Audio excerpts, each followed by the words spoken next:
I like to wait till I know what I'm voting on. Good evening, all. It's so loud in here.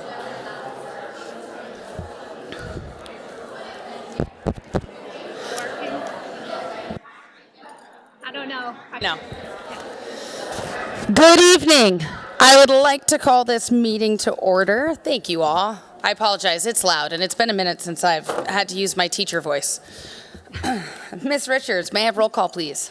Yes, President Wade, let the record show all 5 governing board members are present. Please join me in a moment of silence, followed by the Pledge of Allegiance.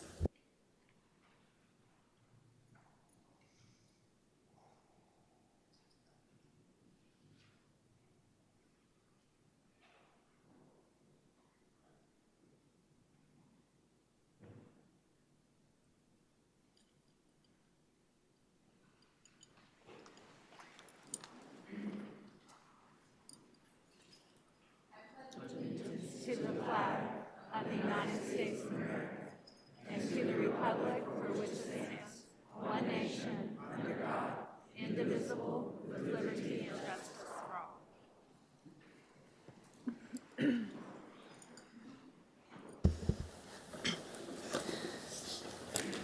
I motion to approve the agenda.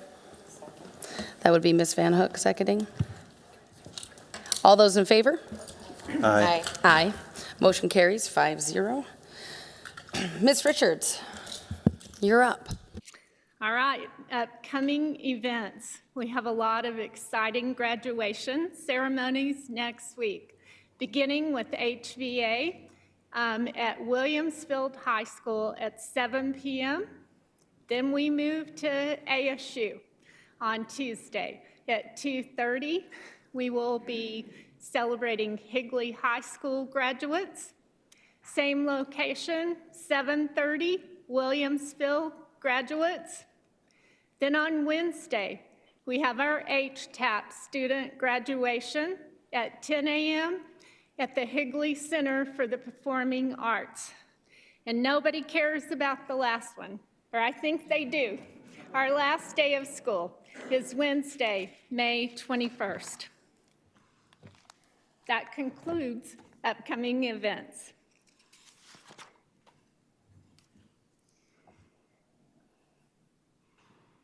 All right, we're moving on to Higley Adventures.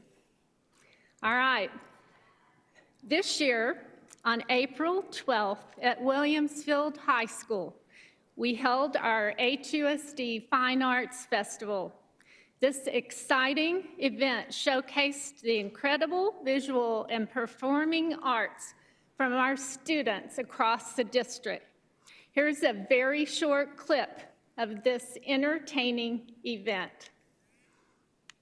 Let's do the milkshake and tell it like a hot cake. Try some, buy some, beat by four. Talk about pop music. Talk about pop music. Pick it up, pop music. Pick it up, pop music. Pop music. Pop music. Shooby-dooby-doo-up. I wanna dedicate it. Pop-pop-shoo-up. Everybody made it. Shooby-dooby-doo-up. Infiltrate it. Pop-pop-shoo-up. Activate it. All right, next, I want to congratulate and recognize our outstanding Higley High School students who have been awarded the prestigious Star Talk Chinese Pathways Federal Scholarship to study Mandarin at the University of Arizona this summer. They're going to earn college credit when they're there. So, Ms. Pinah and your students, please come forward. We want to take a picture.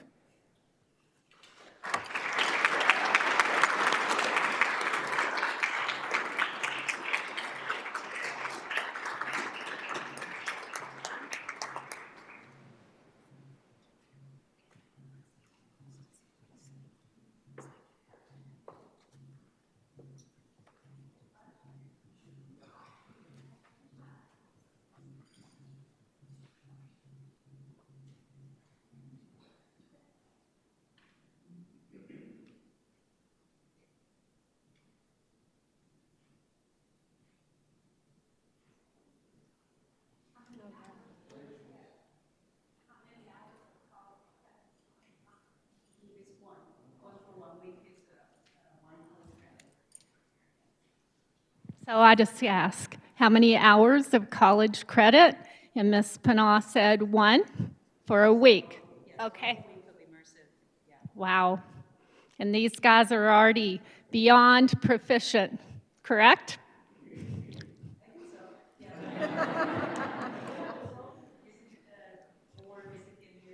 Hey.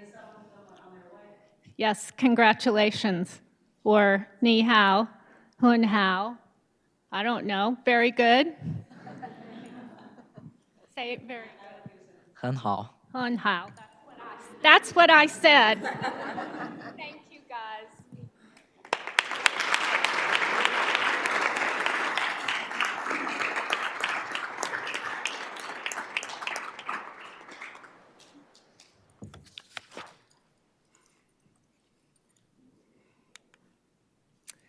All right, Cooley Middle School.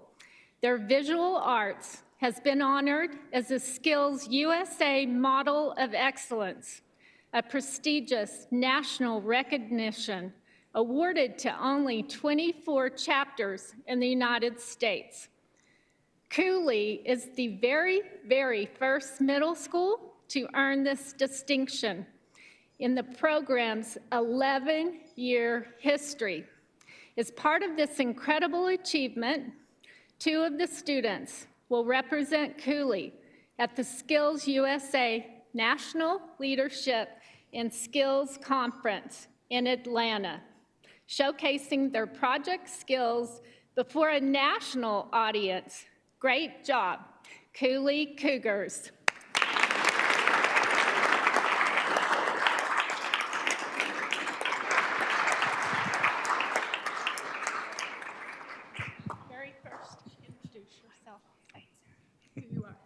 My name is John Lepsock. I'm the advisor for visual arts at Cooley Middle School.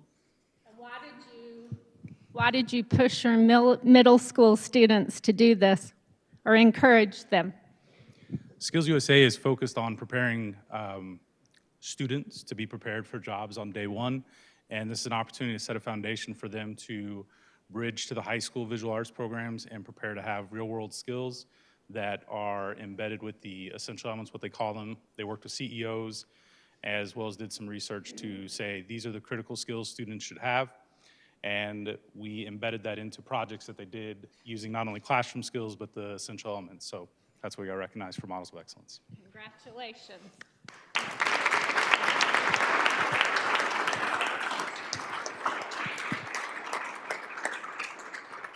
Your principal should be up here. What's he doing?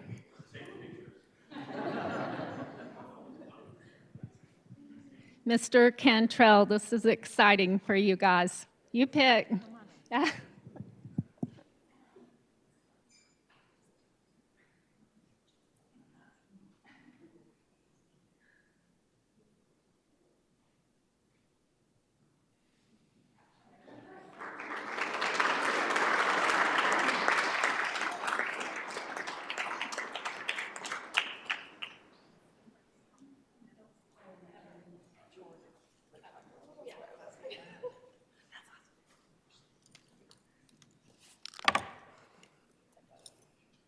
All right, next, congratulations to WGAZ state champions. This is your Cooley Purple Percussion Ensemble. The students have grown significantly throughout the year. The group performed at 3 competitions throughout the season to qualify for the state championship. Once there, the ensemble had a great performance to bring home a WGAZ state championship. We're so very proud of your accomplishments.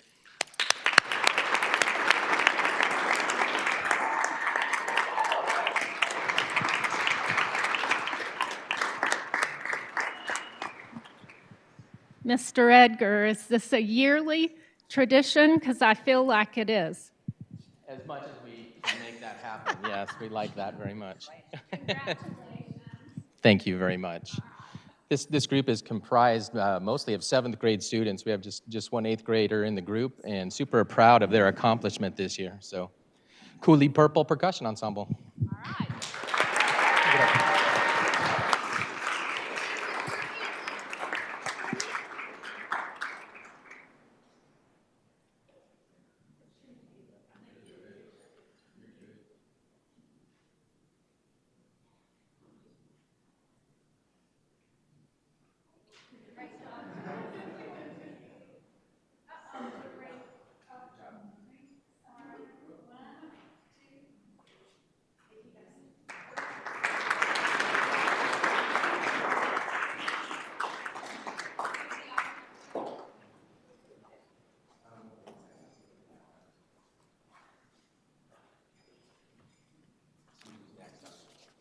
Yep.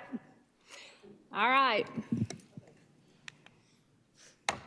Next, congratulations to the Williamsville, wrong? Wait, you still have 2 other groups on there.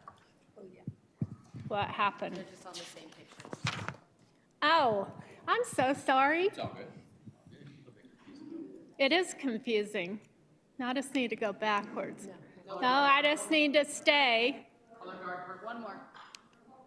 Color guard purple. I'm trying. There.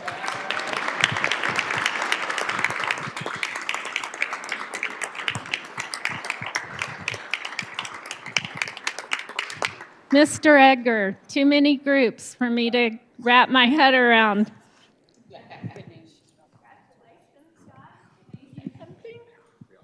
So this is our Cooley Purple group. They are comprised of mostly 7th graders with some 8th graders.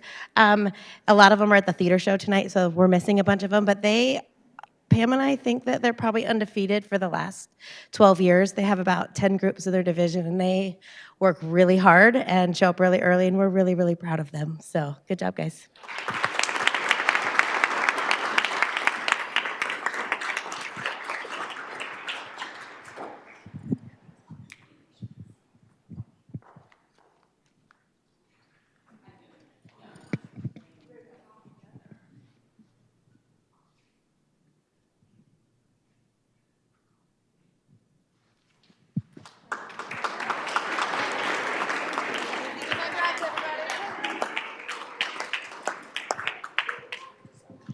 All right, next is Cooley Color Guard Black.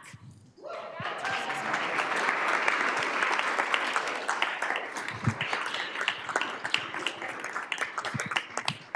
want to highlight this group? Totally can. So this group of young ladies, this group was mostly 8th graders. We had one 7th grader. By the way, my name's Beth Carlson. I'm their coach, and I work with Pam Edgar. Their show was entitled Powerful Women, and they were massively powerful. Nobody wants to compete against them, so they go out there and they bring in the crowd every year. That's their goal, to fill the house, and they do. And they are a great group of kids to teach, and they too work really hard. They keep me on my toes, and it's great. So good job, parents. I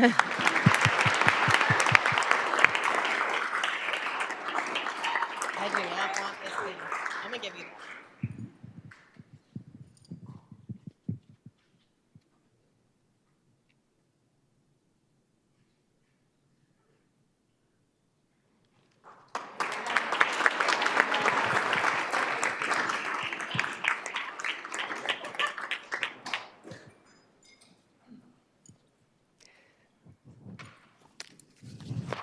Now, we are ready to move on to Williamsville Percussion Ensemble. Congratulations.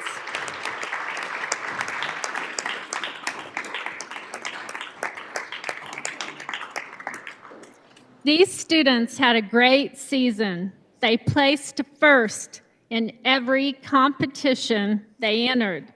The group had a strong performance and defended their WGAZ state championship title. So now, Mr. Edgar, how many times are you coming back here?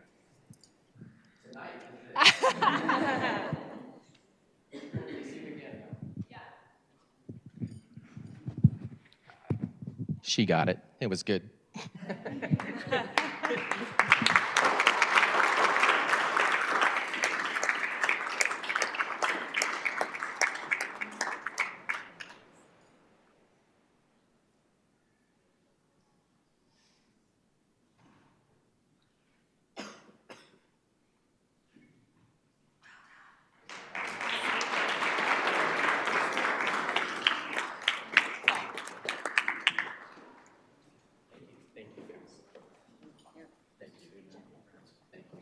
It's always nice seeing you. Thank you. Have a good one.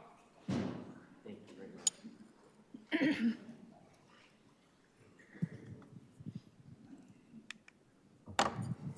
All right, recently, Higley High School brought home another state championship.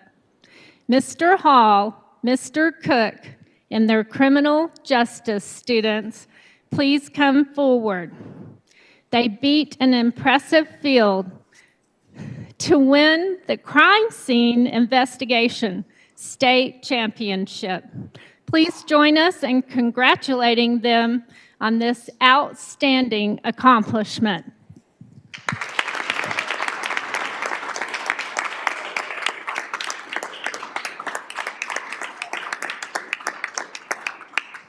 So if you went to our business partner breakfast, you saw how they lifted fingerprints, right? So they took it even further. So congratulations, everybody in this room. You have been fingerprinted.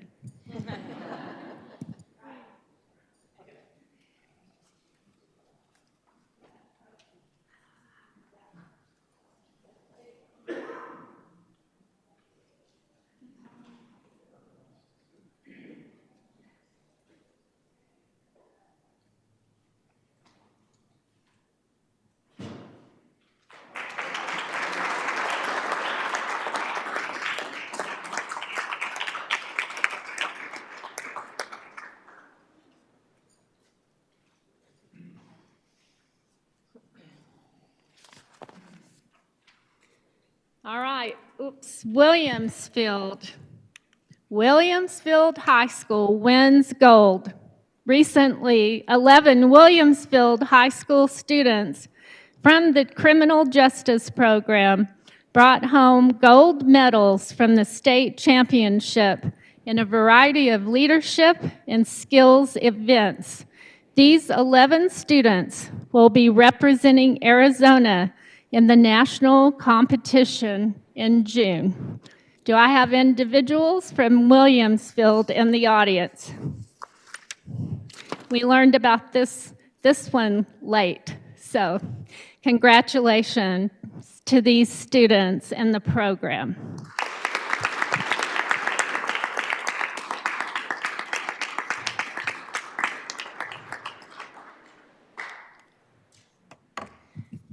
Now, everybody in this room has on the same shirt, right?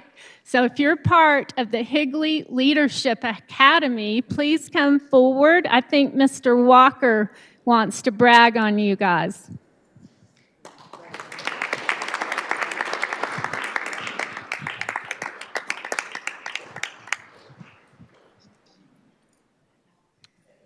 Yeah, tonight we're here just to acknowledge and celebrate the completion of the Higley Leadership Academy for this year. So this is the majority of our class. We had over 32 participants, pretty much divided between classified and certified staff members. And so throughout the year, they had a chance to be exposed to different areas of the school district and acquire some leadership and basically discover and explore some of the parts of the school district that they don't necessarily get a chance to see.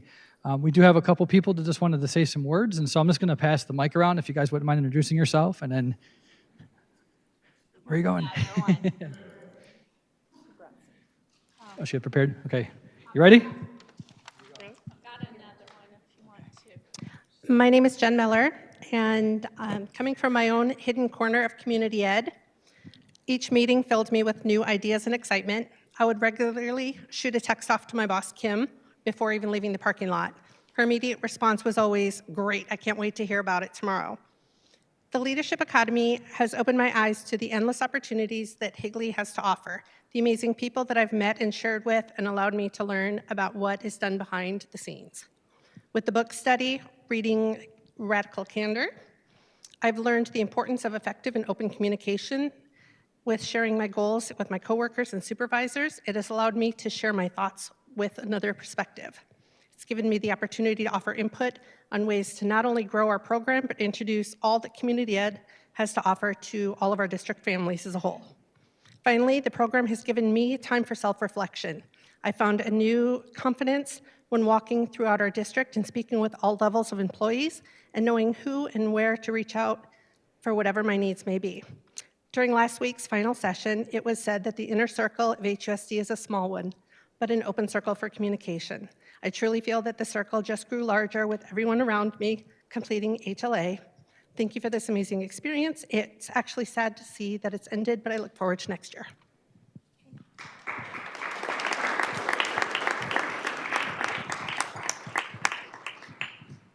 My name is Renee Roberts. I'm a teacher at Bridges Elementary. I would like to take this opportunity to share a few words about the Higley Leadership Academy. This year, it has offered valuable professional development by helping me gain the skills, knowledge, and confidence to take on leadership roles within my school and district. It has provided a supportive environment to grow professionally through collaboration, experience, mentorship, and exposure to real-world scenarios and challenges that prepare us for future leadership roles. The Academy has fostered a culture of continuous learning and encourages us to work together to find solutions to the challenges education brings today. It also creates a network of professionals that share a passion for student success and school improvement. By investing in the leadership potential of its educators, the Higley Leadership Academy has strengthened the overall quality of education through collaborative learning, mentorship, and targeted training. We have enhanced our ability to drive instructional improvement, foster positive school culture, and implement strategic initiatives. I'm grateful for the opportunity to attend.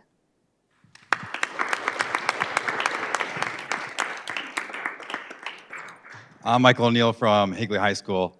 They say it takes a village to, build a child. I'm a dad, but I also think it's that way for a leader. And so we need each other to kind of build ourselves up. And so I was fortunate enough to be matched with Ms. Richards as my mentor for this, and she was able to kind of show me around the district, which I thought I was very grateful for. So thank you for that. I met with Mr. Armstrong as well. He was also gracious enough to give me his time to take me around some elementary schools and meet with people. And there were several members of the cabinet who also took their time to meet with me. So it's a great pleasure to be a part of this program. I thank everybody who's involved, and particularly Mr. Walker. Thank you for doing all the work and putting it all together. So thank you.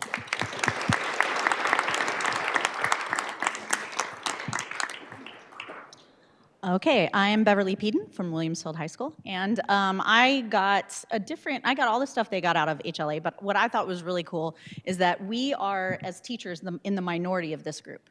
This group is mostly classified staff, and I thought it was really cool to get a different perspective of all the different jobs that everybody does to make schools really successful, and I think there's no way our kids could be as successful as they are in our classrooms without the help of every single other person up here, and so that's the one thing that I got out of it was it really does take a village, like Michael said, so thank you for that.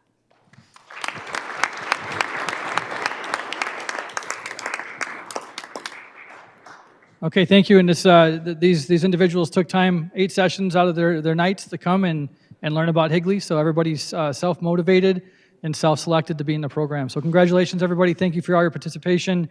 And that will conclude the presentation. We'll take a picture and we'll call it a night. Thank you.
Thank you, HLA, for coming.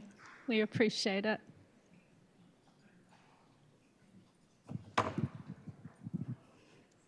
All right. Next, we're moving on to our Superintendent's Student Advisory Council. This is our first year to do this, and what an incredible experience it has been for me as a leader. We actually have 19 students in this group. They all have multiple activities going on, so we got a few of them tonight to come and explain their experience. So when we put this together, the goal was, who are our customers? It's our kids, right? They're the most important people in the school district. And guess what? They're a lot smarter than I am. And I learned that every time I was with them. We brought them together. We brainstormed what we were going to do. We went to Chandler Gilbert Community College, took a tour. I think they learned some things that they didn't know. We talked about those things and the value of seeing what's out there. Not every community has multiple community colleges or universities surrounding them. So there's quite a bit of competition. So, last week, we went to the ASU Mix Center in downtown Mesa, and I think I was shocked at how much there is to offer. If you want to go into film school, go there. You want to learn about virtual reality, go there. So we learned how to diagnose a sick dinosaur, treat it. We also walked through the world of Indiana Jones.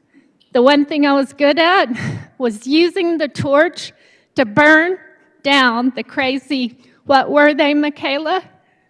Cobwebs. So anyway, we've had an experience, and this is their turn to talk and tell you guys about it. So I'm going to turn it over. They're all going to introduce themselves. Hi, everybody. My name is Michaela Fowler, and I'm from Williamsfield High School, and I'm in 11th grade. Hi, I'm Chloe Thomas. I'm in 11th grade, and I'm also from Williamsfield High School. Hi, I'm Avery Kaiser. I'm in 8th grade, and I represent Cooley Middle School. Hi, I'm Sydney Resman, and I'm a senior at Higley. Hello, I'm a freshman at Higley High School. My name's Ellie Fuentes. Hi, I'm Slade Coxon. I'm an 8th grader, and I also represent Cooley. Hi, my name is Alejandro. I'm a 6th grader at Bridges Elementary.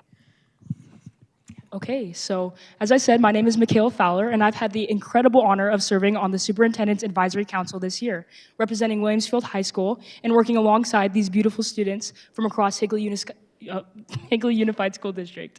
Over the past few months, we've met regularly to reflect on what makes HUSD truly special, and also to thoughtfully discuss where we believe there's room to grow. We started with a powerful conversation around the portrait of a graduate, what it really means to be a student who leaves HUSD prepared for life beyond high school. And then we also used AI to create our own portraits. Here are all of the leaders who helped and support this council. And then on the next slide, here are all of us, the students who are part of this superintendent advisory. So yeah, we used AI to make these like Pixar thingies. And we all created these ourselves. What makes this journey so meaningful is that we've had real conversations with students from all grade levels about what we love about our schools and what we hope to see in the future. Working together across campuses and ages has shown me just how much power there is in student voice. The fact that we've been given this platform proves that our district doesn't just talk about listening to students, it actually does. So thank you for this opportunity. Thank you for showing us that our voices matter, and thank you for always striving to make HUSD better. Now we'd love to share with you some of the highlights from our experience and some ideas we've come up with for the future.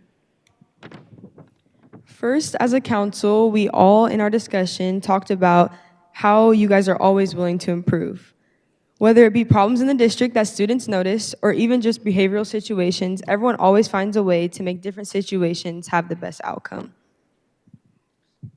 Another thing we feel that the district really does well is providing support and opportunities for students at all levels and providing different types of opportunities. When you look into Higley, as we saw today, you don't just see athletes, you see students in criminal justice programs, you see students in performing arts, and they also have amazing student council and other leadership opportunities.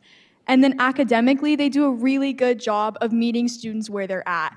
They have programs for students who are right where they're supposed to be and for students who need a little extra support. And then they even have some for students who are above their grade level at middle school, high school, elementary levels. They just do a really good job of providing support for everyone. We also talked about AI and technology and how it's growing in our society. And our district is really good at embracing change and finding innovative ways to use it as a helpful tool instead of a negative aspect it's known for. With that being said, we want to talk about the growth opportunities. All right, first thing that we want to talk about with growth is teaching the significance of GPA and state testing. First off, when we were talking to the younger generations, a lot of them did not know what a GPA was, especially like the middle schoolers, which is a little concerning just because they're going into high school, and that is a huge part of high school and as you go further into college. It's how you get scholarships, and it's like really just matters what they're looking for in college and how you get into them. Then we also want to highlight state testing because a lot of kids do not try in state testing, but that's purely because they just don't know how it affects our district and how doing well on state testing is actually a positive thing instead of a negative thing. I do feel that if they knew the significance of it, they would try harder. Okay, next up is emphasis on post-graduation opportunities. So a lot of students like freshmen and sophomores don't really get or understand the significance of college, and we're all kind of only know about the traditional ways, like going to college instead of like trade schools. And I feel like EVIT does a good job with that, so we could all, so the students who go to EVIT can already be like experienced and know what they're going into after high school, but a lot of students don't know those opportunities. And we are told things like in like 6th grade or even in middle school about college, but in like freshman or sophomore year, we kind of forget and they're not talked about as much, which I think needs to be expressed and important. And then going to CGCC and ASU mixed facility made us realize that going to these places is such a unique and cool opportunity, and it's sad that a lot of our students in the district don't get the same opportunities. And yeah. All right, then our next thing is support on extracurriculars. We have amazing extracurriculars at Higley, but I do feel that they are not highlighted as much as they could be. A lot of our sports, like especially at Higley, football is highlighted like crazy, which they totally deserve because they're an amazing program, but a lot of other programs are doing just as incredible things and do not get the recognition they deserve. Like our Best Buddies at Higley is at a great program, and then Wishmakers or Make-A-Wish at Williamsfield does huge things for that program, and I feel like they could be highlighted more. Our JRFTC, our like Army class at Higley has won state, I think like 3 years in a row, and I feel like they do not get any attention, and they truly deserve it because they work honestly the hardest out of all of us. And I just think that more support with that and more organization could just be great for the community and just like the district as a whole. And then also when it comes to support like teachers, I feel like a lot of the clubs are not supported by teachers, but that's just because they do not get the support they need. When a club is a lot of extra work, and a lot of teachers are not willing to put in the extra work because they are not being supported through a club. So they are just expected to know how a club works, how it's ran, but as that's not how it should be. Like they should be taught and should be helped, and I just feel like that'll be a huge benefit to the schools if they were just more supported all around. Okay, next up is teaching life skills. A lot of students, we all agreed on that in high school, maybe adding more curriculum or even a class, if that's possible, teaching financial literacy, like bills and taxes. A lot of students after school, high school, like have to jump right into it and they don't know everything. And I feel like that is something that could be very beneficial for our community, and yeah. Then another thing is we had mental health awareness. A lot of the younger kids, especially in like 6th grade, we're talking about that kids are already struggling with mental health, and it is unfortunately a thing that we need to come to reality with. And in middle school, they do something called SWORD, and they do a little lesson about mental health. And it's unfortunate that we have to teach it younger, but I do feel that it would be beneficial because a lot of kids, like all the kids in 6th grade, were saying that they think it would be beneficial for the kids because they just don't know how to process emotion, even though they have it. And it's a very serious subject, and I feel like if we as a district choose to tackle it instead of hide away from it, is another forward-thinking kind of mindset.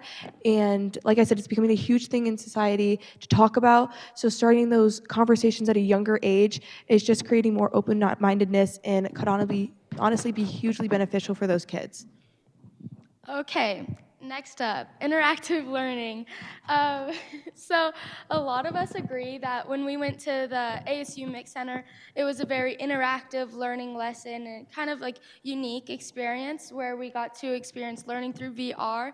And that was we kind of opened our eyes and we saw that interactive learning is way more beneficial when we're able to remember it or like have fun with it instead of just being handed papers, because we will just forget it and there's just a billion papers and it's not really beneficial. For me, like 4th and 5th grade were my favorite years, even though I was really young.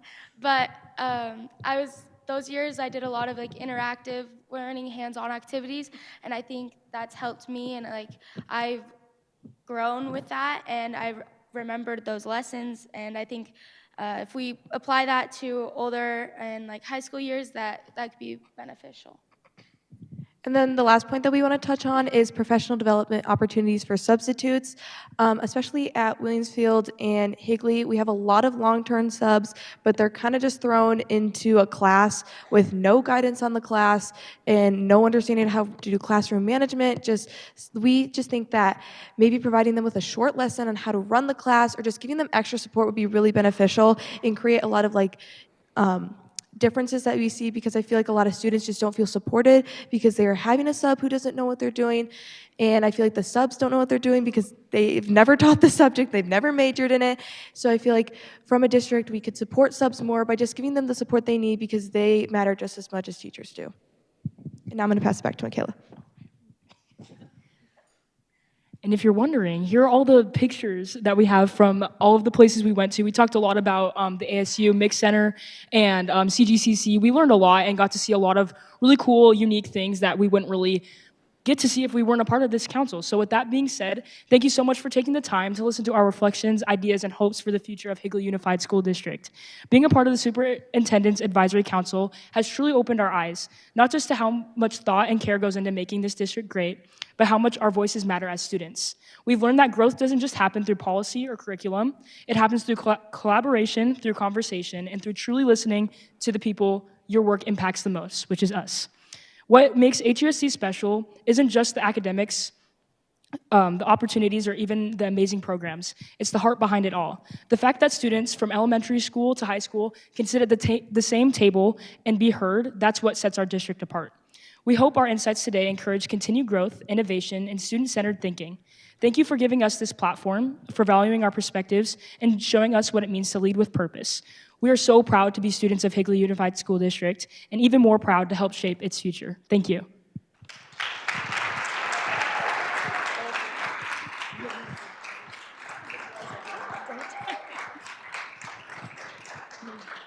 So, Mr. Armstrong, will you come up? And Ms. Thomas, will you come up? Because you helped with this team. And I want to say great job. Did you guys want to say anything? You kind of got thrown up here. No, but I do remember we got asked who's a creative, and you raised your hand. I remember it, because this is our musician. So, all right, we'll take a picture.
For anyone who is here and wishes to fill out a request to speak form, if you have that, it's the last call to turn it in.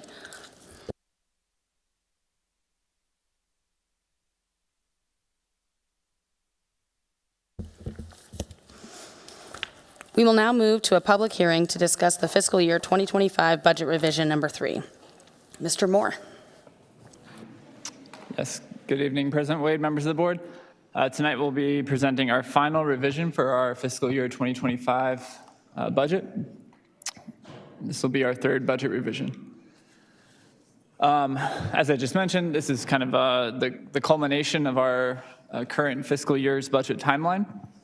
We are now in the May part of our revision process, which is the final deadline in which we have an opportunity by statute to revise. So tonight will be a reconciliation of our 100th day ADM and our reconciliation of some of our accounts and legislative one-time supplemental funding. So with that, here's some of the highlights. So like I just said, we are within this budget, we are reconciling to our 100th day ADM. Our last budget revision number 2, was done in December. That was prior to our 100th day ADM, which concluded around January 10th. The one-time funding adjustments are also taken into consideration during this final budget revision.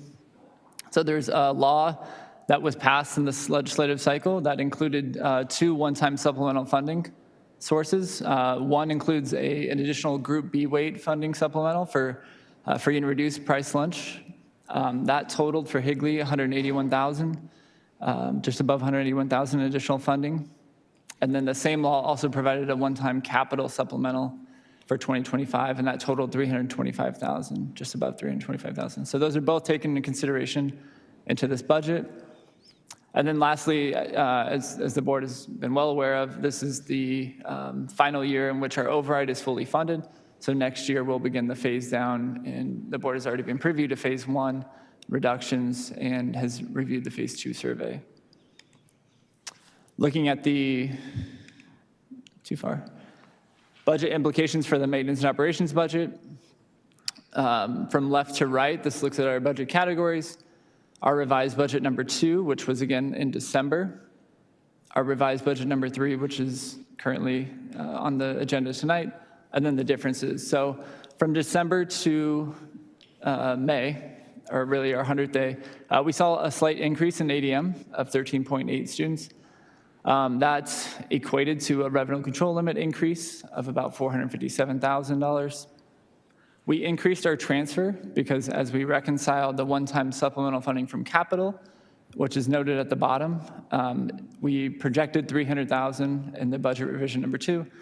That total was actually $325,000, so that's the difference in that additional transfer. Again, that legislative one-time supplemental funding is just for 25.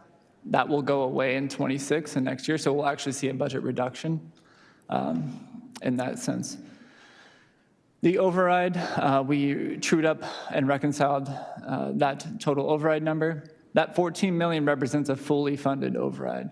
And so next year you'll see a 1/3 of that, or a third of that reduced as we start our phase down.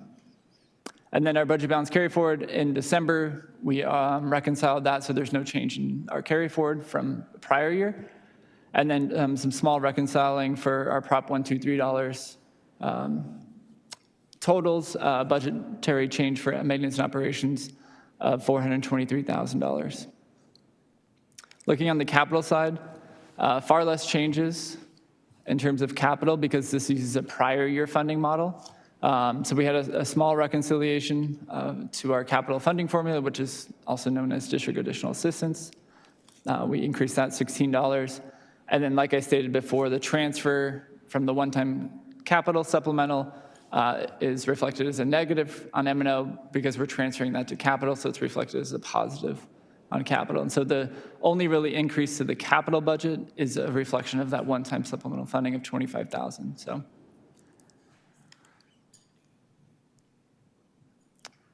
with that, looking ahead, we will now start preparing for our 26 budget. And so again, tonight we're presenting our final revision for this fiscal year. That will kind of close out our budget conversation again for this current year. Later on the agenda, we do have a resolution for an M&O override and a resolution for a land sale, lease, or exchange of real property. That will definitely play into the conversation as we prepare for our proposed FY26 budget, coming to you shortly in June. And then we immediately, in June 24th, will adopt that proposed budget. I can notate that right now, there doesn't look like there's going to be any sort of legislative closure in terms of a K-12 budget bill. So we'll probably be proposing and adopting our 26 budget on preliminary budget forms, which has been the standard and status quo for the last 3 years, as the legislative process is taking a lot longer than it typically has. So nothing new there, but we'll be on preliminary budget forms, again, for that proposed and adopted budget. So really a quick budget update. With that, I'll be happy to answer any questions.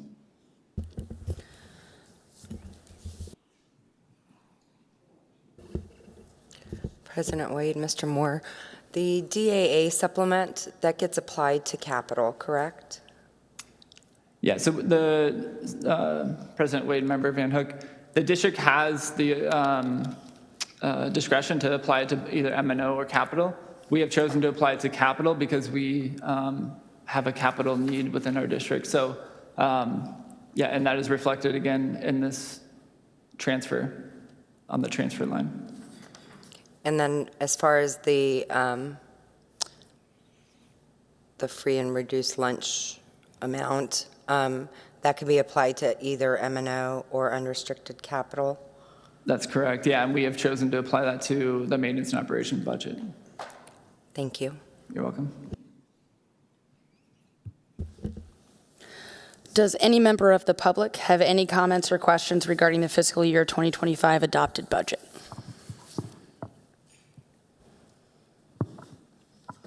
With that, and if no other board members have any comments, we will now reconvene in open session. Thank you, Mr. Moore. What? All right, great.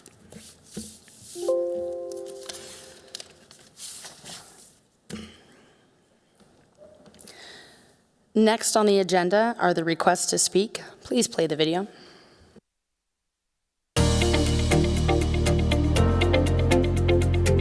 We value input from our constituents. This time on our agenda has been set aside for anyone from the audience who wishes to address the board. Those that wish to speak should have filled out speaker cards, which are due prior to the start of our meeting. Members of the board may not discuss, comment, or take action on matters raised that are not specifically identified on the agenda. Therefore, pursuant to ARS 38-431.01I, action taken as a result of public comment will be limited to directing staff to study the matter, responding to any criticism, or scheduling the matter for further consideration and decision at a later date. Also, we ask that audience members practice proper public meeting decorum, refraining from either negative or positive responses, including clapping or verbal outbursts, to ensure fairness to all points of view. Those that refuse to follow these rules may be asked to leave. In accordance with Policy BEDH public participation at board meetings, if considered necessary, the governing board president shall set a time limit on the length of the comment period in order to ensure that each individual has an opportunity to address the board. The president may also set a time limit for individual speakers. Thank you for your cooperation.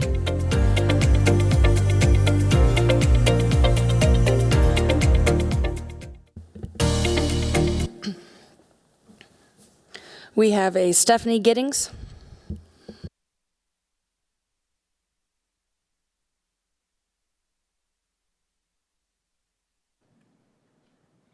Do I have a time limit? 3 minutes.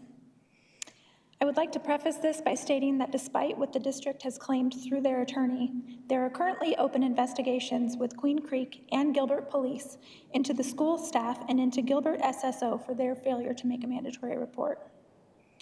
I won't say how I'm connected to this because I need to protect the students involved, but I know exactly what happened and every single parent needs to pay attention.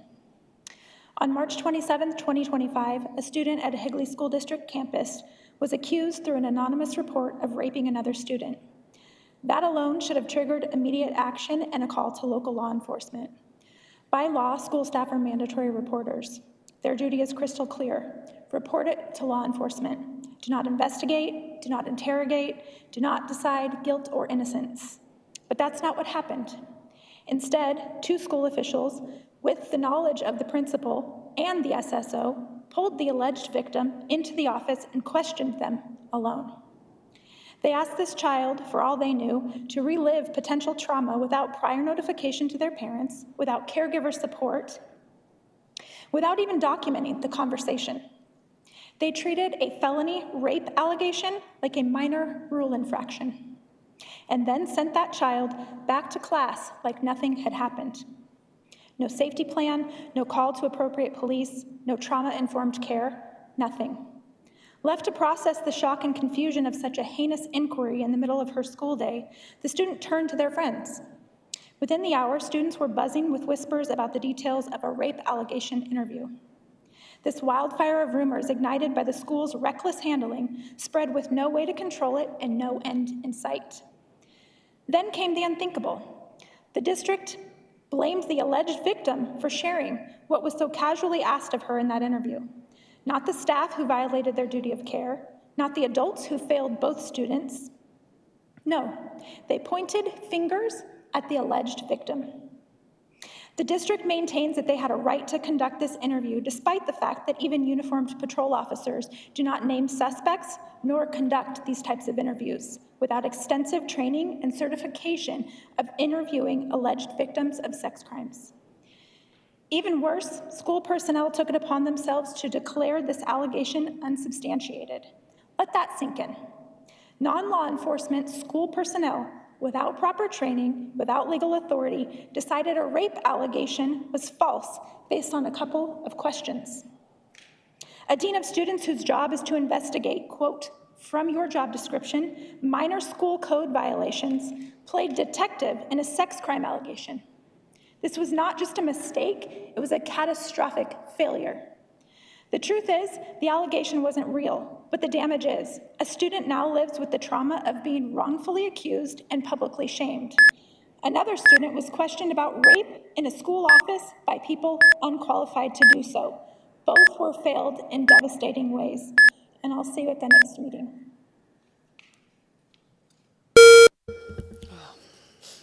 It's an aggressive timer. Okay. We have no other requests to speak, so this moves us to the consent agenda items. I motion to approve consent agenda items 6.1 through 6.11. Ms. Van Hook seconded. All those in favor? Aye. Aye. Motion carries 5-0. Oh, goodness. We would like to thank Uru Auto and Higley Achievement Foundation for their donations to our Teacher of the Year celebration. And at this time, I'd like to turn to Karen Johnson, because she has an announcement, I guess, since we just approved it. Are you unaware of this? Introduce Mr. Fields. All right, great. I am aware of this. I'm sorry, President Wade. Mr. Fields, would you please stand up? I'd like to recognize Mr. Fields. He is our new Executive Director of Secondary Education and Athletics, and we welcome him. He is currently a member of our Higley family, but now he will step up and be part of our cabinet. We're very excited to have him this evening and to have him join us July 1st as a cabinet member. Thank you.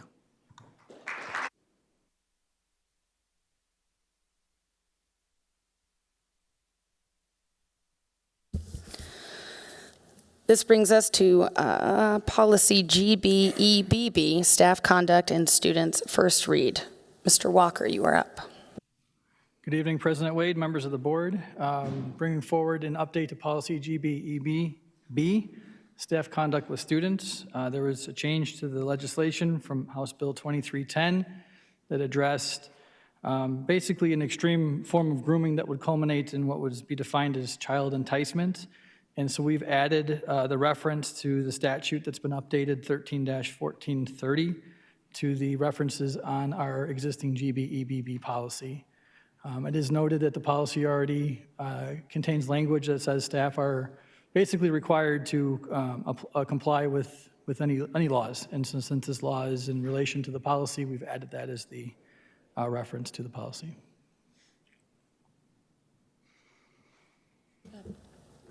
President Wade. I just want to point out this bill was introduced and by former Representative Grantham because of an incident that happened in our district and one of our students. And I asked to bring this policy forward to ensure that we add any new language from this bill to the policy. And I'm quite disappointed to see that we're only adding the statute at the bottom. I would like to see language regarding communication to lure or entice a minor to share explicit images, committing any act intended to facilitate the sexual abuse of a minor. And I do have policy update recommendations, if I can share that with you. And I hope that second read would include some of this language. One of the recommendations is to clearly state that the staff is forbidden from requesting or encouraging students to share explicit images, whether through electronic communication, written messages, or in person. Clear definition of electronic communication device and visual depiction to ensure there's no ambiguity. The policy should inform staff that violating these provisions is not just a violation of district policy, that it's a criminal felony offense. Any suspected violations must be immediately reported to law enforcement, and staff should be trained on how to recognize and report such misconduct, and that staff must receive annual training on this policy to ensure that they understand the responsibilities and legal consequences of the violations. And I think it's important to add this language to the policy to ensure that we protect our students and that we never experience that in our district again, and that it makes it very clear what the expectations is of our staff, and that we demonstrate the commitment to a safe educational environment for our students. So if that's the only thing that if I can give you the language, if we're willing to be able to add that. President Wade, Board Member Van Hook, absolutely. Please feel free to share recommended policy language, and we'll be glad to bring it back for a second read. Thank you. Can we get that shared with us after? Great. Wonderful. Any other further comments? All right, great. This moves us to 7.2, policy JLIF, sex offender notification, first read. Mr. Walker, you again. President Wade, members of the board, bringing forward an update to policy JLIF, and that is a recommendation for when there's a sex offender that is part of our school community. Thankfully, that's not something that happens frequently, but however, it is something that has happened before, so we do have a policy in effect to address. There's been an update statutorily regarding the levels of sex offenders. In the past, sex offenders are classified in 3 categories, 1, 2, and 3, with 3 being the most egregious offenses and the most potential danger of repeat offense. The new policy is bringing forward the recommendation to add level 1 offender who has also been convicted of certain crimes against children to be included into the policy, and that our schools must be notified if an offender has legal custody of a child who's enrolled in our schools.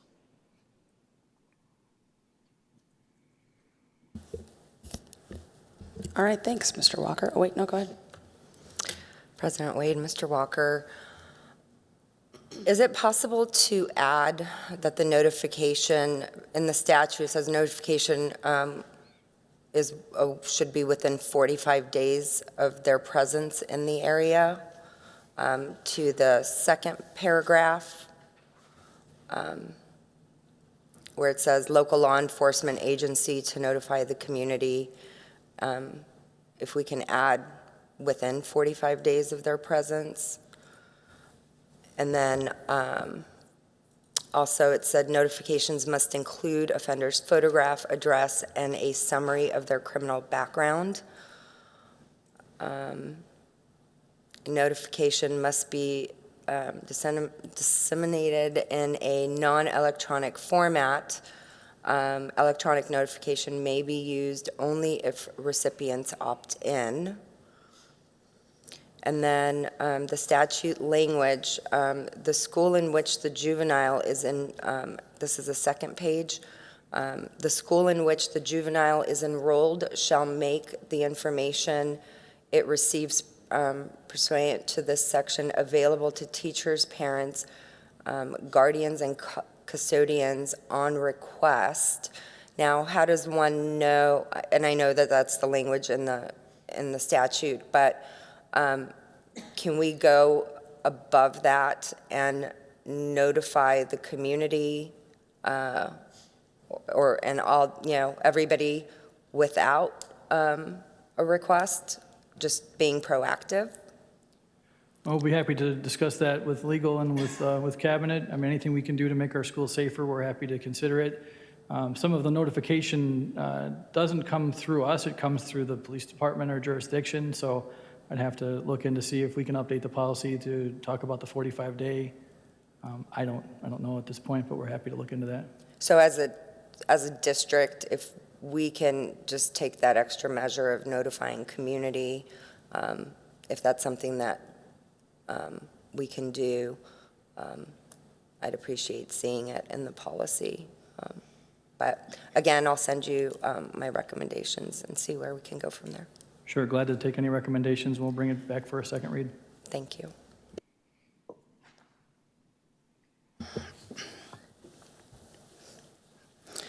All right, thanks, Mr. Walker. This brings us to action items. We are on 8.1, approval of fiscal year 2025, budget revision number 3. Any questions or comments from the board?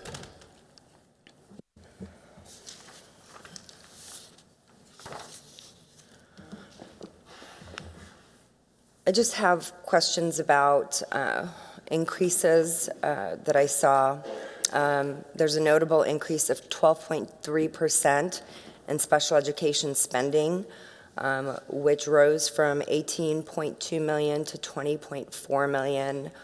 And I understand that it's essential to support our students with special needs. I just would like to get more context as far as the factors that are driving that increase. If we can get a breakdown of that. There's also a 18% increase in student support services. And I don't remember, I thought I asked at the last board meeting if we can get a breakdown of what that covers. I'd like to see that as well. And then instructional support staff, that went up 20%. And it looks like majority of that is salaries and benefits.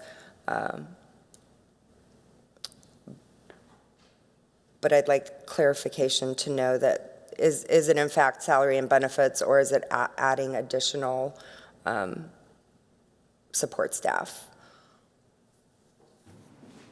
President Wade, Member Van Hook.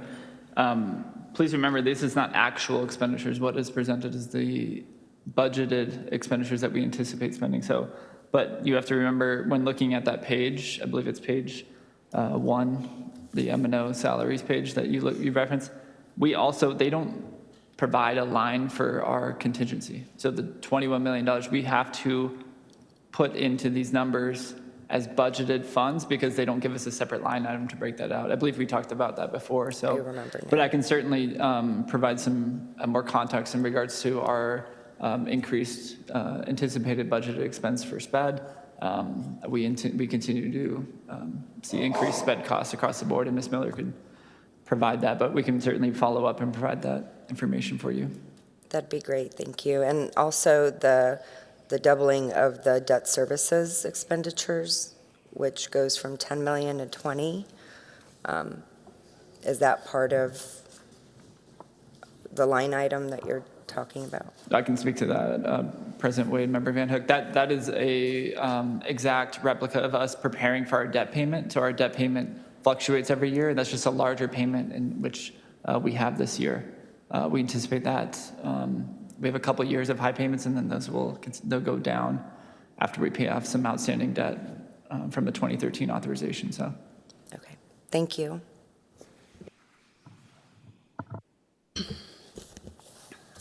All right. I motion that the governing board approve the revised expenditure budget number 3 for fiscal year 2024-2025 as presented. Second. I'll give that to Mr. Glover. All those in favor? Aye. Aye. Motion carries 5-0. This brings us to 8.2, approval of M&O override resolution. Any questions or comments from the board? Okay, Madam President. This question, I think it's Mr. Moore or Ms. Richards.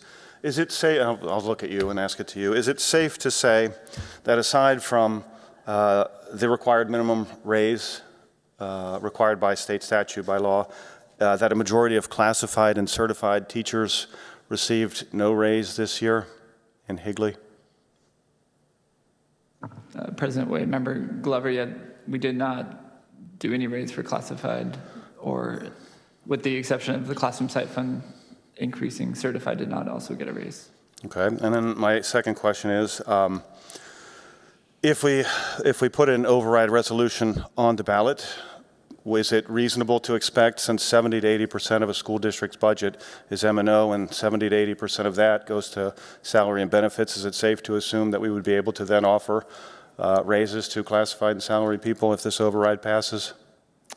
Yeah, Mr. Glover, that would certainly change our financial picture in regards to our M&O budget, and would certainly potentially allow that flexibility to bring back raises. Thank you.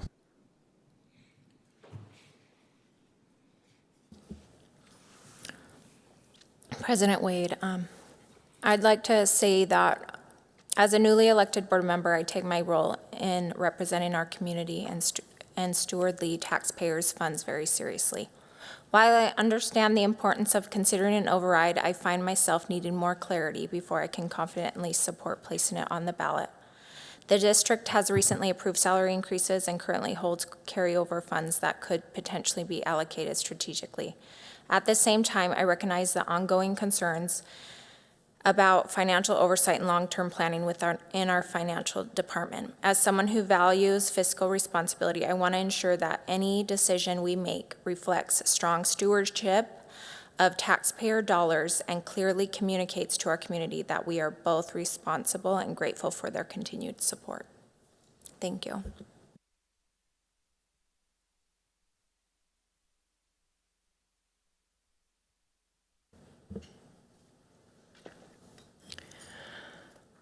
Over the last several months, knowing that this was coming, I have had many conversations with community members, and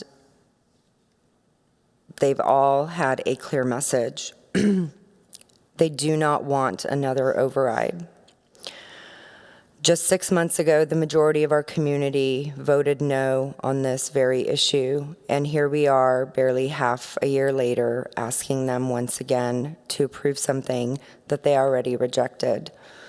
This is not just about budget override. This is an issue about fundamental, this is an issue about a fundamental issue of trust. I've listened to community members and I understand their frustration. Many have told me that they have lost trust in the district. They do not feel heard. They do not feel respected.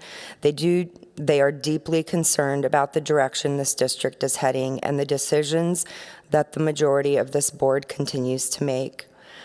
But instead of addressing their concerns, instead of making a sincere effort to rebuild the broken trust, the majority of the board continues to make progressive decisions that further alienate the very people we are elected to serve. Decisions that have led to growing disconnect between this board and the families in our district. I have voiced my concerns many times. I have called for meaningful change time and time again. Those calls have gone unheard, and as long as this board and district continue to move in the direction that community does not support, we cannot expect them to trust us. We cannot simply ask for more money without first earning back the trust and confidence of our taxpayers.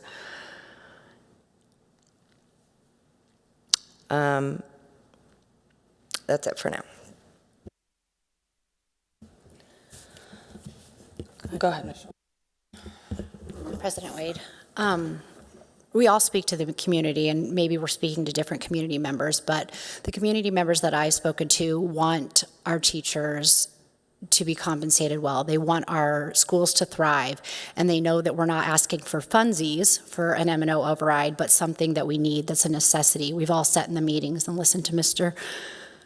Moore talk about what it looks like next year and the survey that went out, and the community members that I talk to, speak with on a regular basis, know how important the M&O override is to our district and something that we need. And it's not something that I take lightly, asking people for money, but it is what we need in order to thrive.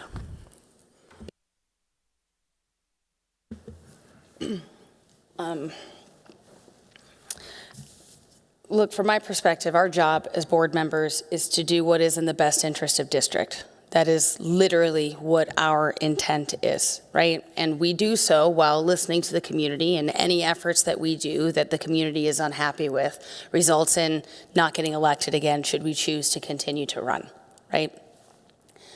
I think we sit up here all the time and talk about how there are members of the community who feel one way and there's members of the community who feel another way, and that is the nature of politics. That's how these things routinely shake out. You have people who are in support and people who will be against. At the end of the day, for our district, this is a direct benefit. Without having the override, we lose programs. We have already sent out to the community a notice to give an idea and get feedback. I struggle when we have board members who express things that the district is not making efforts to rebuild trust. I've been on this board for now almost 2.5 years, and in the time that I have been on this board, we've created committees that were asked and demanded of the community because they felt that there was no trust or no ability to talk, and we have done that repetitively. We have done several of these committees to come forward and do that. We have had several meetings in which we have gone out and offered for the community to come here to learn about some of the things that we are doing. We are making those efforts of trust, and while that may not be enough for some people, continue to reach out, continue to talk, and we will continue to make efforts to grow and reach out and find that for you. But to say that we aren't is disingenuous. It's also disingenuous to express that we haven't done enough to meet where we are at.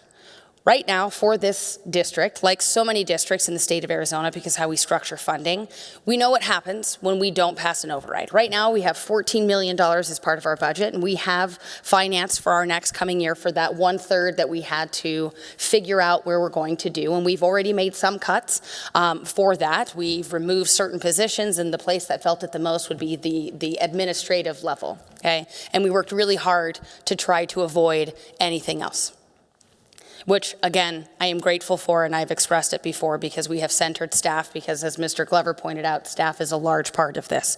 We cannot do this without the people who come up and show here every day to do these types of things. We have just spent 45 minutes celebrating all the different extracurriculars and programs that we have that are a direct result of having funds to be able to diversify and move beyond just the classroom, because at the end of the day, kids come for more than what's just in the classroom, right? They come for those connections, they come for their areas of interest, and what gets hit the most when overrides do not pass are those areas of interest. We've looked at cutting the programs, and if you forget, please go back to your email and look at that survey, at all of the things that were there. There was a meeting, and I do not know what month it happened or day, in which we talked about how many of those items we would have to cut in order to meet that next 2/3 that will go the year after. With respect to having money in our carry forward, this is a true statement, and while that can solve our problem for 1 year, what happens the year after? It is really hard to expect greatness from a district when you pull the rug out from under us. Our district is routinely shown, and we have several records to prove that we are doing everything we can with respect to finances and being as smart as possible when it comes to these types of decisions. I struggle with any board member who is going to say that it is not in our district's best interest to support this override. Because for our students, for our staff, to continue to have Higley be amazing in all of the ways that we are amazing requires a lot of work. And while I recognize that there is hardships across the board, for those individuals who do not have students and do not feel the direct benefit of that, you still benefit because your property value shows you so, when our schools do phenomenally well. People come here, people wish to bring their kids here because of the programs and the offerings that we have, and that is only done through continued support. And so, to Mr. Glover and Mrs. Schultz's point, I agree at the end of the day that we have done as much as we can to be as fiscally responsible as possible. And the idea that we have 14 million less to continue to budget unless we do something about it. And if you are upset as a community, I am here with you. Demand more of your state legislatures. Demand that the state of Arizona structure things differently so districts do not have to vie for what should be provided for our kids.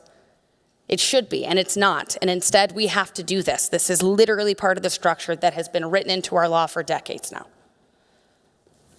If you have desires, if you want to know more, sorry, Mr. Moore, I'm giving up more of your time. He is a fantastic individual to direct your questions to offer these types of things if you struggle to understand why we have to do this or how we are impacted by it. And I greatly encourage you to follow through with that. Again, Mr. Moore, I'm sorry about that, because it is eye-opening to kind of recognize what our state has to deal with.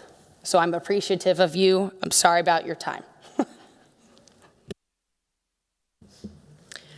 President Wade, I recognize the importance of funding our schools, as do the individuals that I have spoken to within our community. But the issue is they continuously see the direction this board continues to go. And if you truly cared about what the community should do in order to support this district, then maybe changes need to be made when votes and conversations happen on this dais in order to make the change and allow our community members to trust us, because they see the votes, they see the conversations on this dais, and it's not something that they want to support. So I've said it before and I will say it again. If we want our community members to trust us and be able to fund the district appropriately, then changes need to be made instead of pushing things into the district that don't belong. And that's the biggest problem.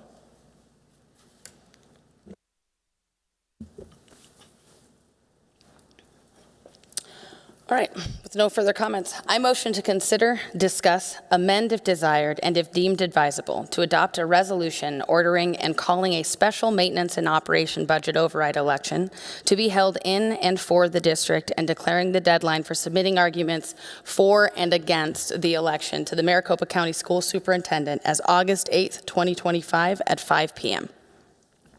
Second. Ms. Schultz seconded. All those in favor?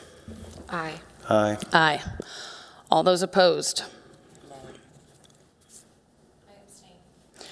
Oh, I did not write that appropriately, my bad. Motion carries 3-1 with one abstention. This brings us to 8.3, approval of land sale, lease, or exchange recommendation. Any questions or comments from the board?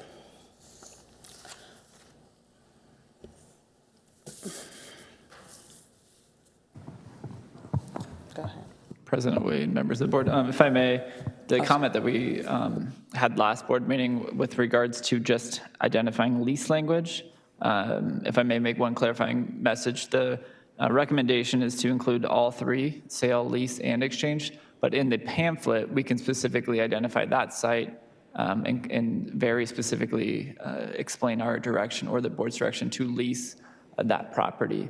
But it would be a foresight, or it'd be amiss if we did not include that language, because with voter approval, if a resolution passes and voter approval passes, that gives us a permanent authority. And as of right now, we have no leads or timeline. So it would give, who knows what's going to happen in December, January. So it would give us the ultimate flexibility, and ultimately that sale, lease, or exchange would be brought back to the board for approval. But in the pamphlet is where we would be able to express the direction of strictly leasing that piece of land. And we can use that language throughout our factual information. So I just want to make that clarifying. Thank you, Mr. Moore. I thought we did talk about that, but it wasn't on my thing. I should have introduced my bad. President Wade, Mr. Moore, Arizona law requires that the school district cannot ask for voters to approve both a sale and a lease in one single ballot measure. So please explain to me, this vote is to decide to do one of the three, but on the actual ballot, it'll just be one? Or you're asking that the ballot measure have all three options? Yeah. According to our election council, this is the language that will be on the ballot, sale, lease, or exchange of district property.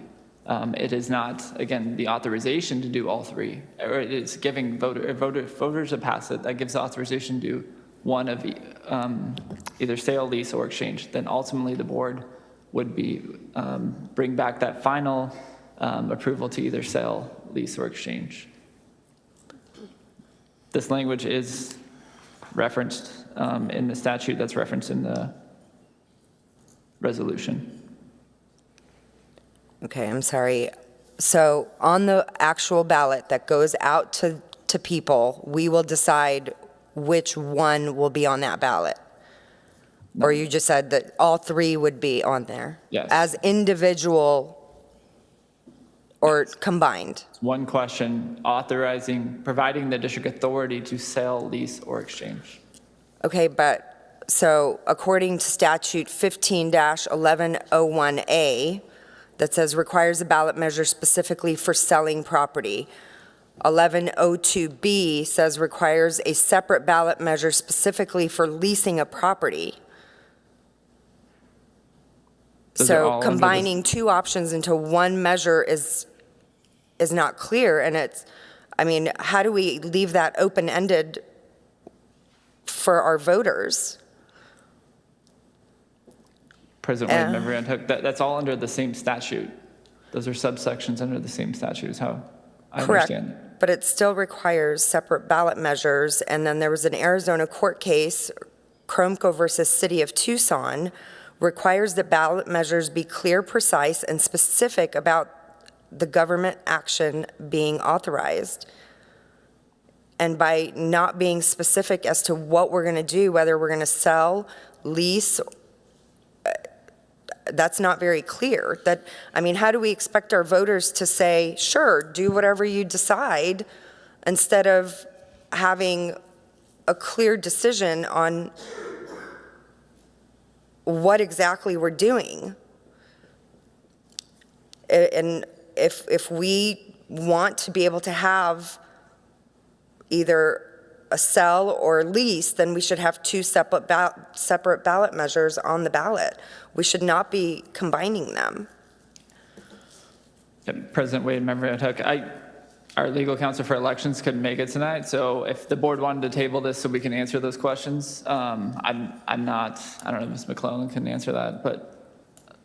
Madam President, Ms. Van Hook, I'm checking the resolution. It is written by the legal counsel, Gus Rosenfeld. I'm assuming it was Jim Gill who wrote this.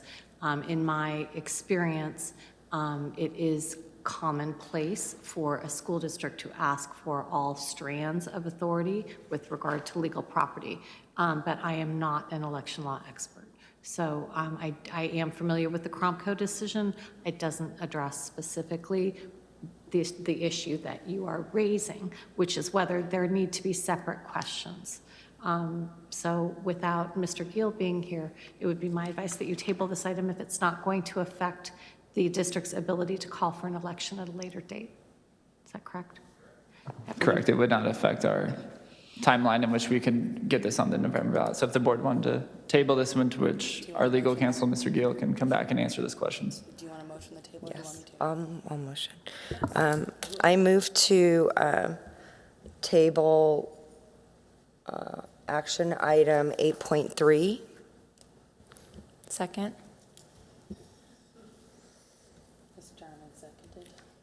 All right, so we have a table with Ms. Jarman seconding. Ms. Zimmerman. All those in favor? Aye. Aye. Live your life, man. All right. Motion carries 5-0. This brings us to 8.4, approval of policy IHA, basic instructional programs, second read. Any questions or comments from the board before I motion?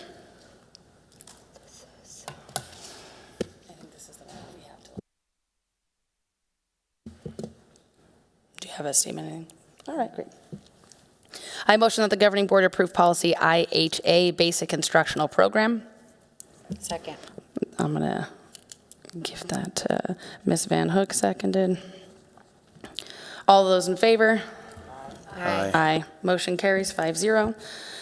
8.5, approval of supplemental notes. Ms. Davis. Good evening, President Wade and board members. I was here in March and presented the process that we use to review and recommend our 6th through 12th grade novels. And today I'm here to go over our results of the public feedback. And I'm excited to say that we had 15 parents provide feedback across all our grade levels, 6 through 12.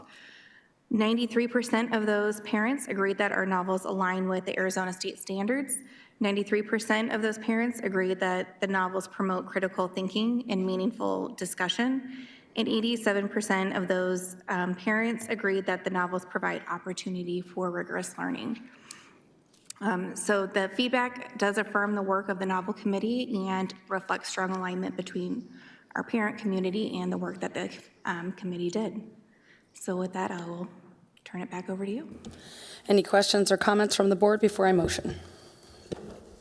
President Wade, it is disappointing that only 15 parents completed the survey, but I will say that the structure of the survey was a bit complicated. It would have been nice that under each item there was a place for comment instead of having to do it individually per item.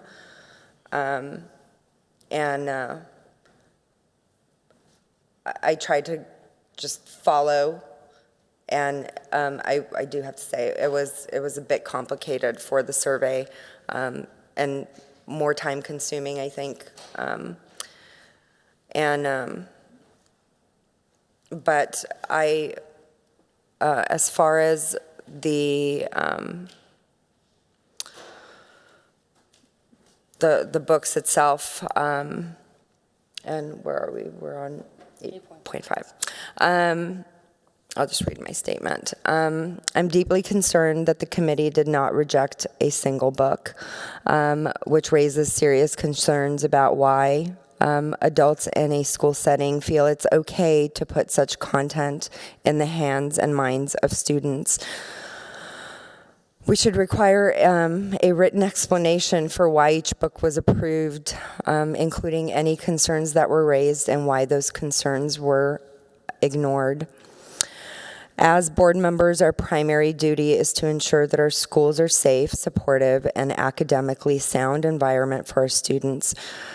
This responsibility is undermined when we allow inappropriate books into classrooms, books containing graphic sexual content, explicit language, violence, and other mature themes unsuitable for minors. Our obligation to protect students is grounded in long-established law, including a 1986 U.S. Supreme Court ruling that declared lewd conduct inconsistent with the values of public education. This is not a political issue. This is about protecting children from being sexualized and groomed. Research consistently shows that exposure to explicit content at a young age can harm a child's mental health, emotional development, and academic performance. The American Academy of Pediatrics warns against exposing minors to sexually explicit media because it is linked to risky behavior. As board members, we cannot ignore this evidence. Our goal is not censorship, but safeguarding children from content that they are not ready to process? How does exposing them to such material improve student achievement or outcomes?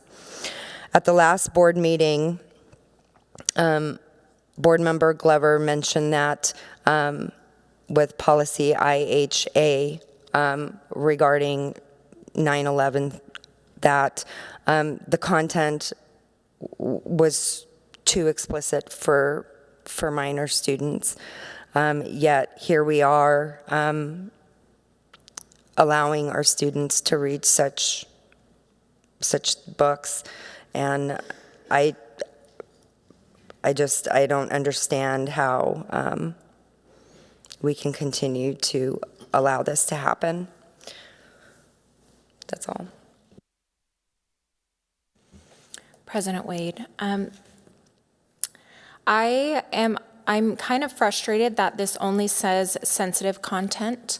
I wish it said sexual content. That way it really helps parents know what this entails. This is very frustrating because in all, I'm an advocate for learning and reading and good literature, but I just don't understand this pivot. There's other good options out there, and I just don't understand why we need to kind of throw these extra ones on here. There's a quote by Socrates: "If you want to destroy any nation without war, make adultery or nudity common in the young generation." I'm an advocate for protecting the sanctity and innocence of our youth.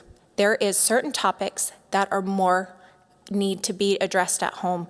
And so again, I just want to pivot and make parents aware. If this passes tonight, be very mindful and watch for everything and have those conversations with kids at home. And I'm just really bummed out that I'm really disappointed that we need this, that the district thinks we need this when we could have found alternatives. And we have so much rich history and literature, and I just don't see the point of putting this on, and that it's not clearly, the sensitive is kind of misleading.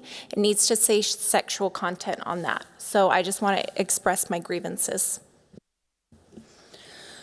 Ms. Davis, for clarification, how many people were originally on that book committee? I believe we had 28 originally. Sweet, thank you. I just could not remember. For any individual who is listening and has concerns, it is important to note that when your child is given a book that potentially could have content that you may personally disagree with at home, there are permission slips that are given out before the book is there.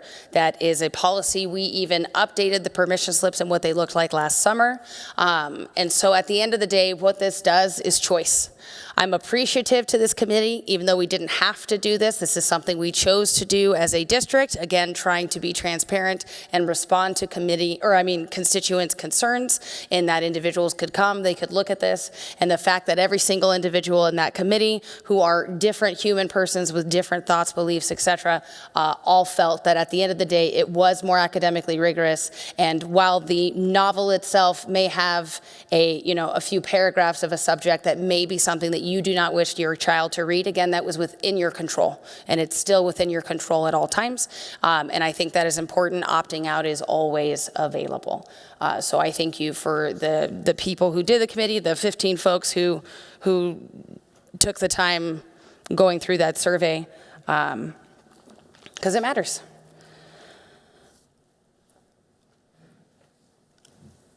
Any more? No? All right. Okay.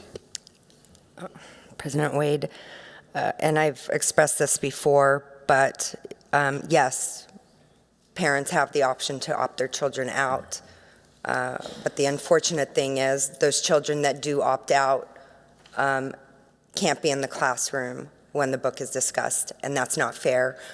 In a school environment, we shouldn't even have these books, let alone force the kids that opt out to be in a separate classroom, in a separate environment, when we can make options or choices that is all inclusive, instead of segregating kids based on opt-outs because their parents choose not to clutter their minds with explicit content that, first of all, shouldn't be in schools to begin with. These children are minors. I don't care if it's a college course. The bottom line is these kids are minors, and they're getting their minds full of garbage that should not be there because they're not mature enough to be able to absorb this information. And that's all. President Wade, I just want to say that these books are real-world scenarios and historical events and things that have happened. We're not asking children to read porn or anything that could clutter their mind. It's actually things about the world and things that have happened. And many of them are about ready to go out into that world. Yeah, President Wade, yes, bestiality is real-world information that we need to teach our children about. Again, I would like to express that parents, you have the choice on whether or not you agree. I also think it's important to express that we as a school, that teacher, as a district, are not segregating children. That would be the choice of their parent, and they are made aware of what will happen for their child when it comes to being able to discuss and those types of things. And so parents, again, if you are concerned about what that looks like, you have choice. You sign off on what your kids are choosing to sign up for in terms of classes and those types of things. Because again, it matters. You as the parent, we believe in parent rights within our district, and we create more than enough opportunities to make sure that that right is within each parent's control, so you can choose for yourself. I motion that the governing board approve the listed novels recommended by the 6th through 12th grade novel committee for instructional use beginning in the 2025-2026 school year.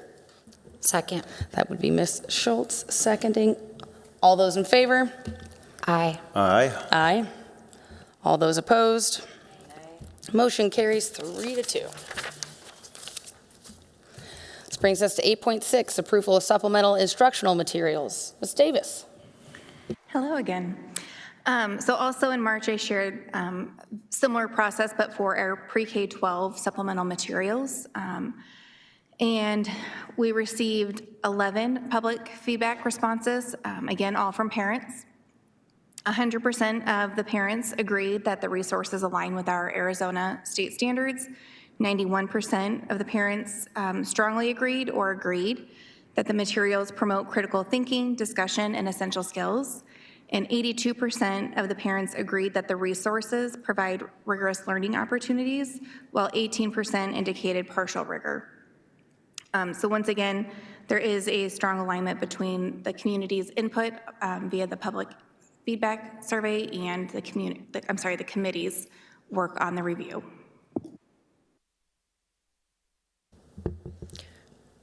President Wade, how many did you say did the survey? 11. 11.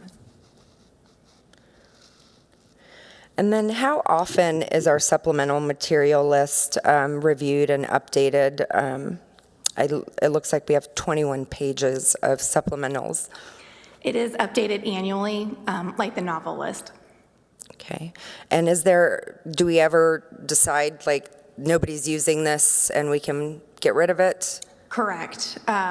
We didn't delete any this year. We wanted to focus on testing the new process, but next year we will go through with the committee and see if there are any that we can remove from the list, and go through that process with the committee in the school year 25-26. And when these supplementals are brought forward, is it like specific teachers that ask for them, or just the district decides to implement them? So both options will happen. So teachers might find out about a supplemental material that will enrich their instructional time or the adopted materials that they have, or a district employee will bring that forward in order to help their department that they support. And do we ever, let's say something's brought forward, do we ever look and see if we have something that's similar that can be used versus getting a new one? Absolutely. And that did happen with this committee this round. There was one that we had something similar to it, and the option that we already had approved was the better option. Okay. Thank you. Of course. I motion that the governing board approve the supplemental materials listed as recommended by the Pre-K through 12 Supplemental Materials Committee for instructional use beginning in the 2025-2026 school year. Second. Ms. Schultz seconded. All those in favor? Aye. Aye. Motion carries 5-0. This brings us to 8.7, approval of overnight and/or out-of-state student travel with Williamsfield Stuco. Any questions or comments for the board before I motion? Do we know, as far as the curriculum used at camp, what that entails? So, Board Member Van Hook, I did meet with one of the sponsors for student council that is going. She has requested the agenda and said she would send it over when she gets it. But I know it deals with leadership development, collaboration, skills of that nature. I went on their website and there was a Google link that directed you to their curriculum. And there was two that I found extremely concerning. Let me bring it up. One of them was called Gender Activity, and the other one was called Identity Circle.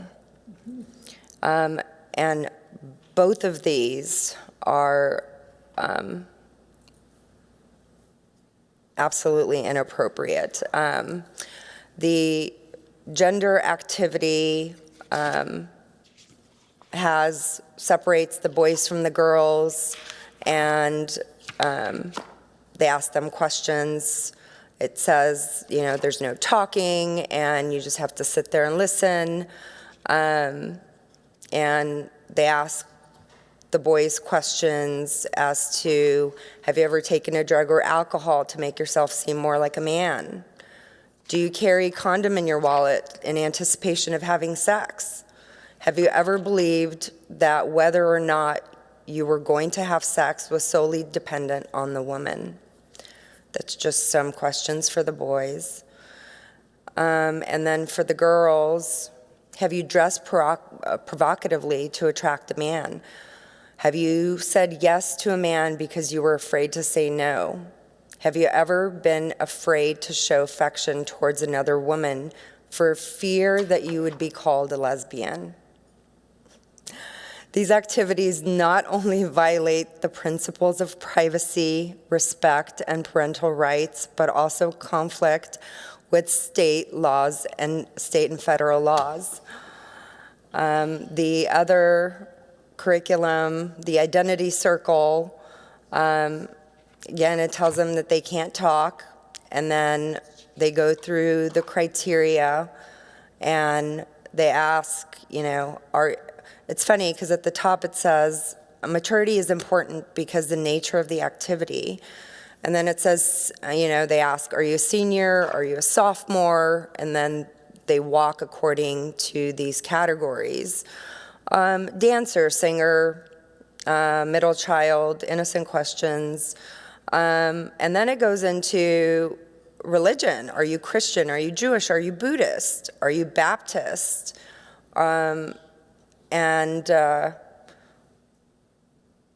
Bald, short, thin, tall, chubby.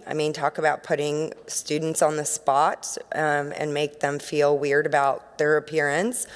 Do you have a learning disability? Do you have a physical disability? Do you have an emotional disability? Do you have a hidden disease? Are you raised, are both of your parents in the house, single parent household? Are you a virgin? Are you heterosexual? Are you trans? Are you gay? Are you middle class? Are you poor? Are you an immigrant? Are you undocumented? Are you a refugee? These are inappropriate questions to ask students, and these are the curriculum that is listed on their website for the Stuco camp. The pressure, I'll just read my statement. The gender activity pressures students to answer invasive personal questions about their behavior, beliefs, and experiences related to gender and sexuality. Questions about intimate behavior, such as carrying condoms or altering appearances for attraction, are unsuitable for school-sanctioned events. They risk embarrassing students, pressuring them into uncomfortable disclosures and creating feelings of shame. The identity circle activity goes even further, compelling students to publicly identify themselves based on personal characteristics such as religion, sexuality, family structure, and socioeconomic status. This approach can divide students rather than unite them, making them feel exposed, judged, and isolated. Forcing students to publicly categorize themselves in a way is an emotional and social risk without any legitimate educational purpose. Legally, these activities raise serious questions under Arizona Statute 15-117, which requires schools to obtain written informed consent from parents before administering any type of surveys that solicit personal information about students. This includes information on sexual behavior, religious practices, and mental health history, topics directly addressed in these activities.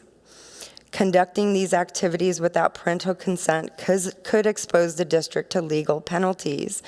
Moreover, these activities may infringe upon students' civil rights by pressuring them to reveal deeply personal aspects about their identities in a group setting. This is not only a risk, emotional distress, social stigma, but also may violate federal protections under the PPRA, which is designed to safeguard student privacy in educational settings. Our district has a responsibility to provide a safe, respectful, and supportive environment for all students. Leadership training should focus on developing essential skills like teamwork, communication, and problem solving, not on exposing students to ideological exercises that force them to reveal private information and engage in identity-based labeling. Parents entrust their children to us with the expectation that their values and privacy will be respected.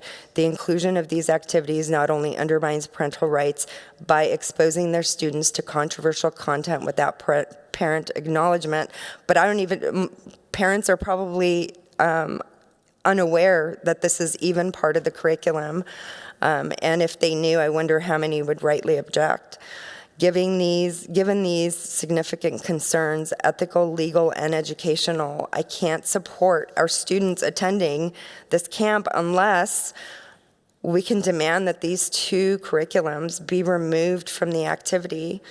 And we have to ensure that the programming reflects our communities and our district's values and respects student privacy. Thank you. Ms. Richards, for the students that are attending, is a parent permission slip required? Yes, President Van. Thank you. Sorry, Wade. No, you're fine.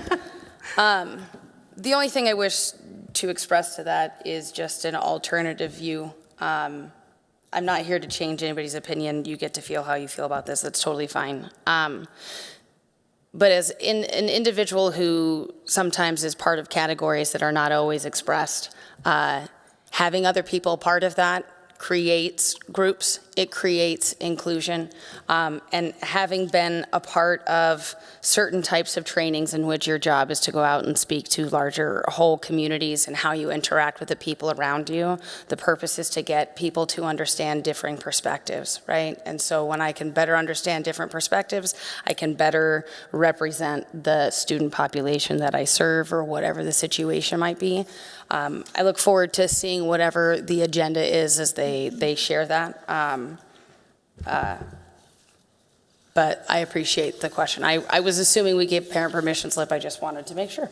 Well, and President Wade, I did want to clarify that the sponsor said the resources on the website are archived resources, which I'm not sure if that's the ones you're referring to, but that they're not things that were currently being used. So I asked her, hey, can you get the agenda? So Yeah, can you point me, I mean, I'm at the azstuco.org website, Ms. Van Hook. Where exactly are these things that you're talking about? Because I'm looking, I would like to see them. Because I looked into Google Drive and There's a everything, Google Drive that I found when I went on there. I can't do it now because I'd have to dig again, but there is a Google Drive.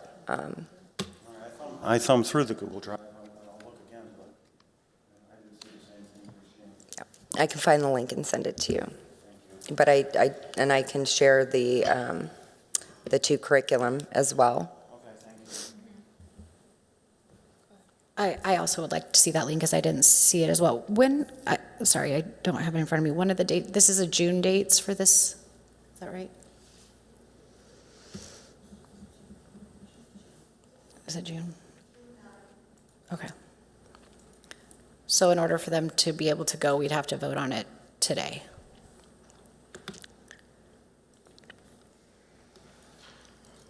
I can make sure, though, that the survey information is included as an additional parent permission component, and that, I mean, not only would we see the agenda, but the parents would, so. Yeah, and President Wade, and that's my concern is parents, when they sign a permission slip that their kids can attend, I would have never assumed that a Stuco camp would have this type of curriculum involved in it. There's no reason for it. It's not the purpose of student council, and there's no reason to include it. So yeah, parents sign that their parents can go without knowing any of the curriculum. So it would be nice that with a permission slip, parents are able to see what their kids will be participating in future permission slips. That would be great to be able to provide to parents. And then that gives them the opportunity to say, okay, no, you can't go at all, or you can go, but you can't participate in these activities.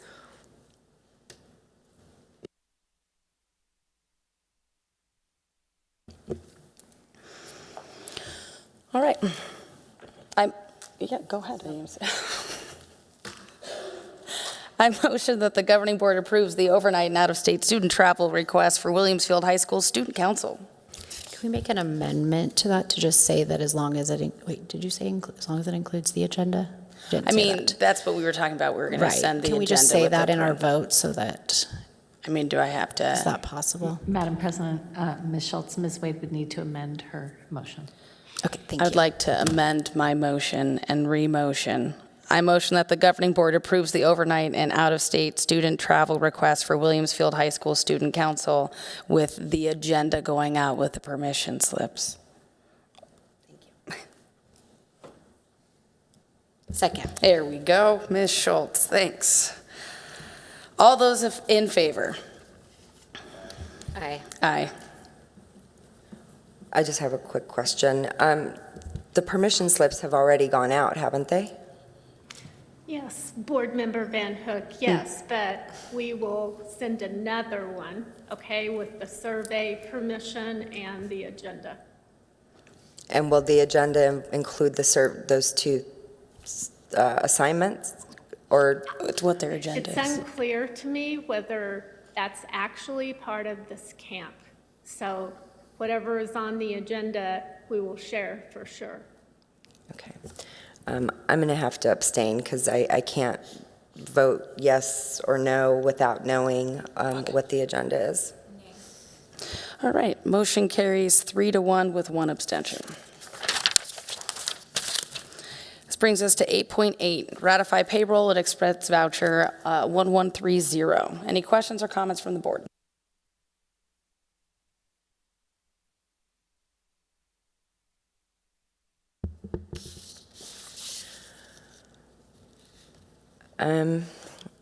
So I had 2 items on this voucher pulled. One of them is was a book, and we were told that each year